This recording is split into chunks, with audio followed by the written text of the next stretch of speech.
about the way that crime policymaking becoming increasingly politicized, with definitions of crime and causal arguments coming to suit ideological preferences. Yes, And exactly. It's obvious, but... Exactly.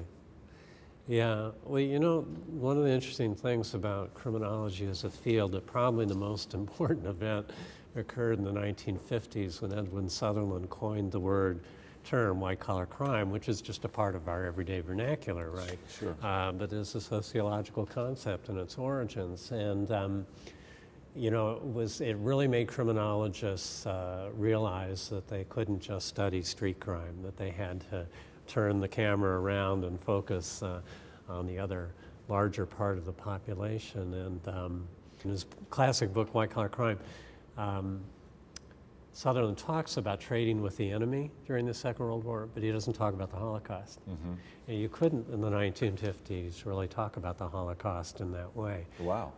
Which seems strange to say. It doesn't really compute, does it? It No. doesn't quite seem to make sense. But Sutherland was a very sort of, in his way, a mainstream figure, and he sort of knew where the limits were. Mm-hmm. And if you look back, there's very little discussion in the 1950s about the Holocaust after the Nuremberg trial. It happens, there's coverage, stops. Mm-hmm. And it's sort of almost like Obama, you know, move on. Yeah. We're not going to prosecute torture in the Bush administration, turn the page. That's very much what happened in the 1950s. Yeah. And so if you look at, say, David Halberstam's book, classic book, The 50s, mm-hmm.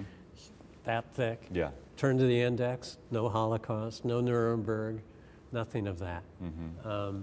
It's not really until the 70s, when we constructed the Holocaust Museum, we put it on the wall, turning the page back, yeah. and revisiting those issues.